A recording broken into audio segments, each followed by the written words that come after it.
The starlight barking, chapter 2. It was true, there wasn't a breath of wind, and the stillness, combined with the silence, made the sunny morning feel very strange indeed. Of course the stillness makes the silence louder, said Mrs. Because as well as there being no birds singing, and no insects buzzing or whirring their wings, I've just noticed there's no rustling, no leaves or grasses stirring, but somehow I quite like the feel of it.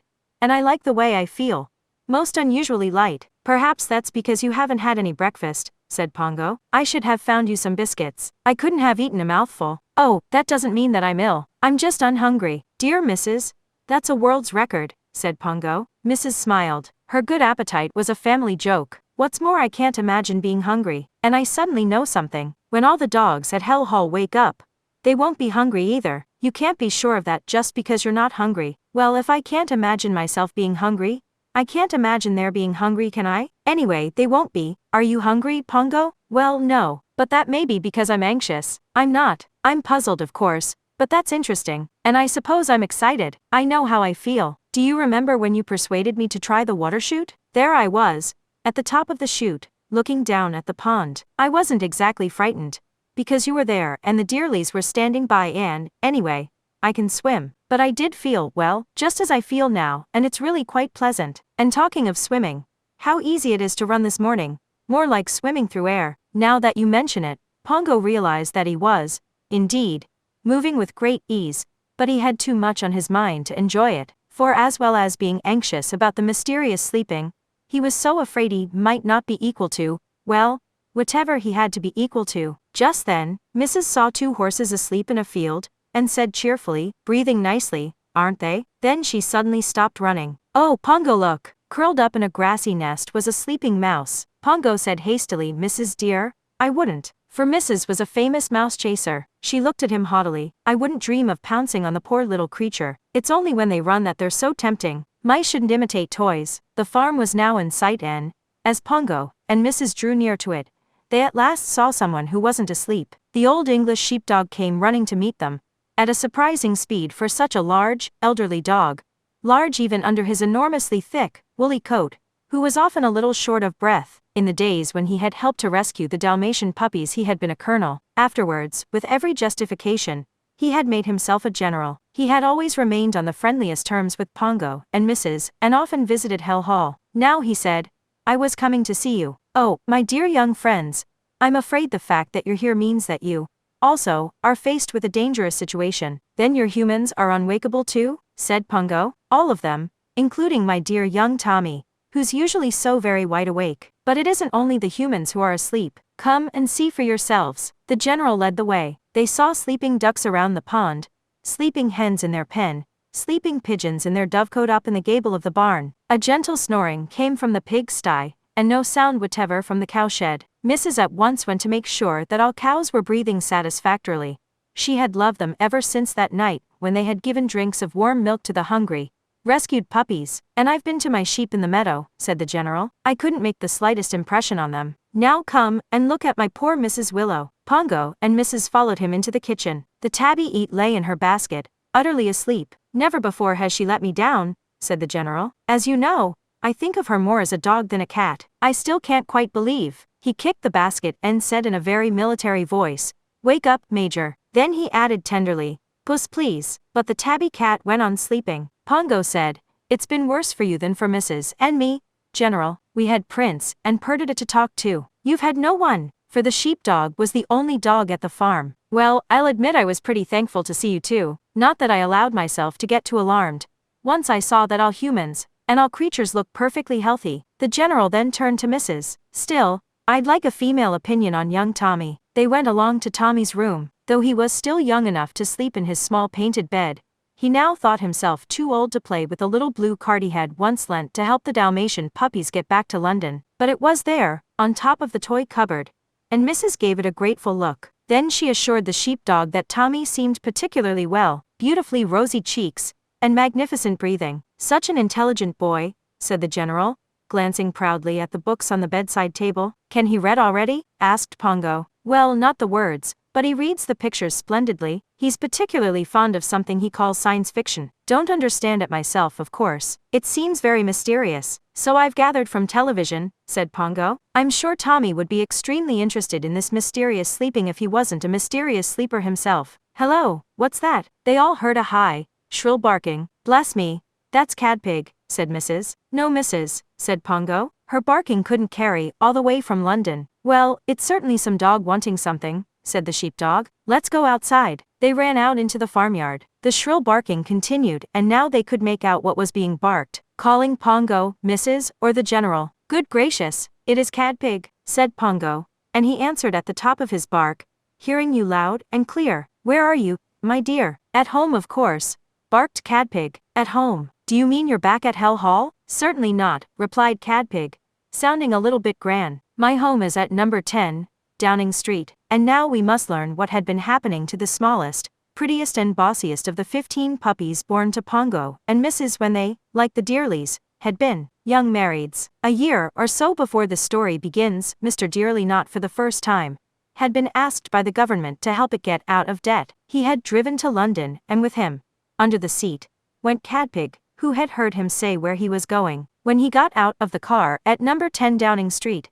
out shot Cadpig so fast that she got through the front door before he did. As the government was now so worried, the Prime Minister was waiting in the hall to receive Mr. Dearly. Cadpig, who had seen the PM on television, recognized him instantly, flung herself at him, and treated him with such slavish affection that he was extremely flattered. A policeman who attempted to remove Cadpig was waved aside, and she was allowed, looking both smug and winsome, to attend the financial discussion. The government had now got itself into such trouble that even Mr. Dearly didn't know how to get it out. He had at one time been called a wizard of finance, but he now felt that a real wizard of magic, plus some kindly gnomes, was needed. Still, he did his best and also said he must put his thinking cap on. Cadpig thought this an insincere remark, as she knew he didn't own any kind of hat. He then got up to go, and called Cadpig to follow him. She had been lying at the Prime Minister's feet. Now she sprang up, pushed the PM back into his armchair, jumped onto his knee,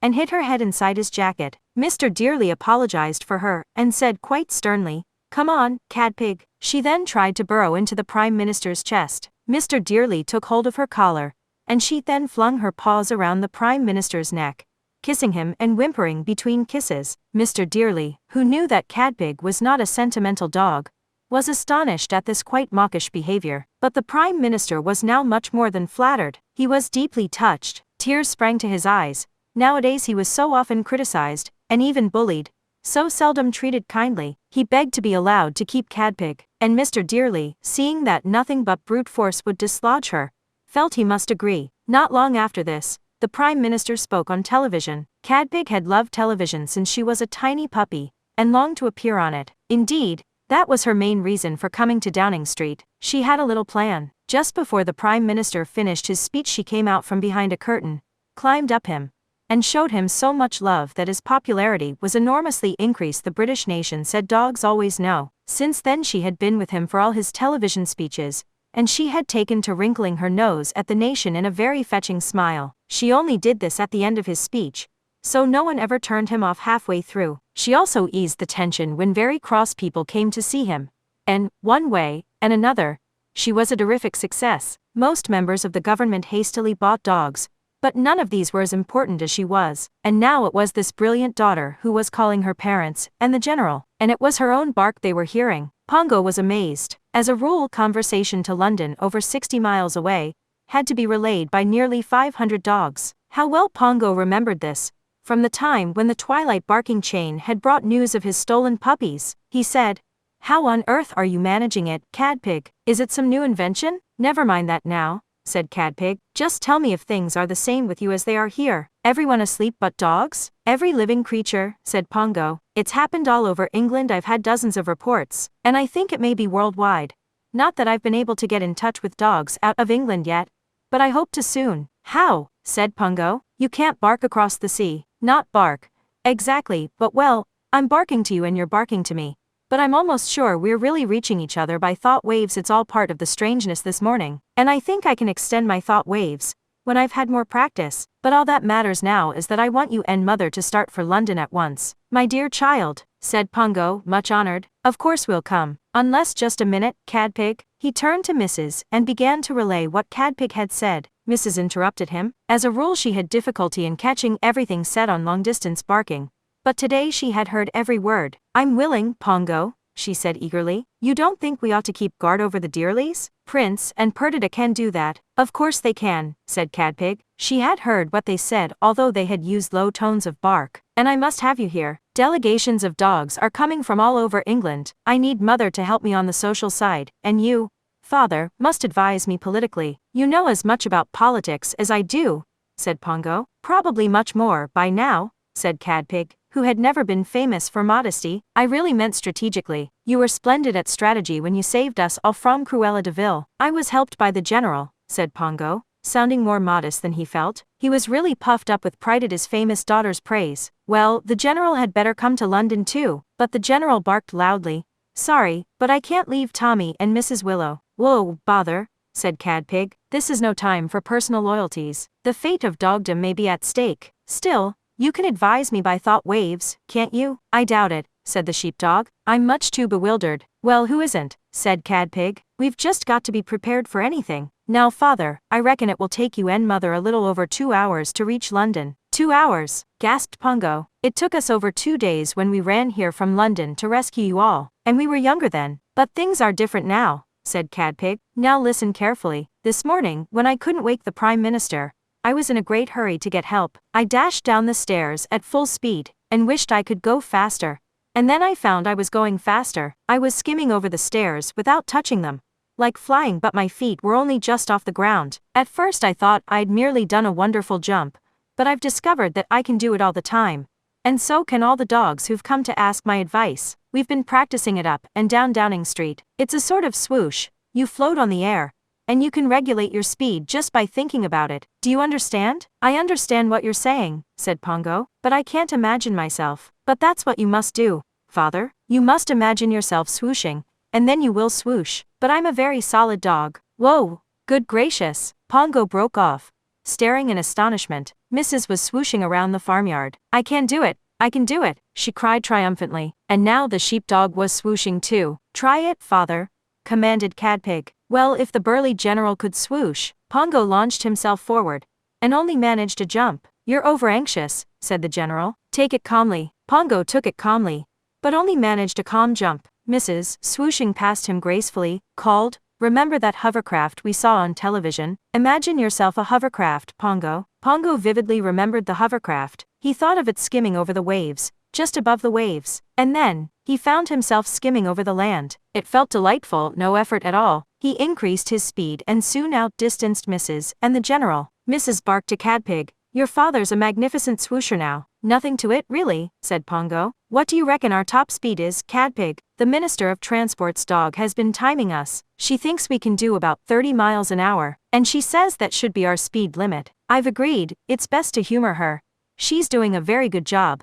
But we've really no way of judging our speed limit. So just come as fast as you can. Pongo, after one last burst of speed, pulled up, saying, Amazing. I just don't understand it. There are plenty of things I don't understand this morning, said Cadpig. What about the extraordinary behavior of doors? They open when one wants them to, otherwise I should still be shut up in the Prime Minister's bedroom. So that was it. The Dearlies had not left the doors open last night. Mrs., still swooshing, said, The strangest thing of all is that I'm not hungry. No dogs are, said Cadpig, which is a blessing, as he couldn't arrange food for all the dogs who are coming to London, though I suppose I could if I needed to, if I really set my mind on it. I'm pretty sure this whole business is metaphysical. Don't you agree, Father? Well, yes and no, said Pongo, deciding that before he met Cadpig he somehow had to find out what metaphysical meant. Now I must go, said Cadpig. I've dozens of things to do. Oh, I almost forgot. Please bring a strong force of Dalmatians with you. I may form a private army, which you will command, Father, and we shall need plenty of our own breed. Mrs. stopped swooshing. Why do we have to have an army? Must we fight someone? I hope not, Mother, but we must be prepared. But if everyone but us is asleep, who is there to fight? I don't know, Mother, and the enemy you don't know is worse than the enemy you know. Nonsense, said Mrs. The enemy you don't know isn't there. Anyway, please get to me quickly. Pongo and Mrs. promised they would. Then the barking ended, and the sunny morning was silent and still again. Pongo said, How strange that we actually heard her voice across more than 60 miles. No stranger than hearing voices on the telephone, Mrs. said. But a telephone has wires. Cadpig's thoughts were traveling direct from her mind to ours. Well, no stranger than television anyway. That doesn't have wires. But there are lots of complicated things inside a television, said Pongo. And there are lots of complicated things inside our minds, said Mrs. The general then urged them to hurry back to Hell Hall and collect their army. And mind you choose good soldiers, he told them. Mrs. said, none of them are any kind of soldiers. They're just dogs. And let's go on thinking of them as dogs for as long as we can.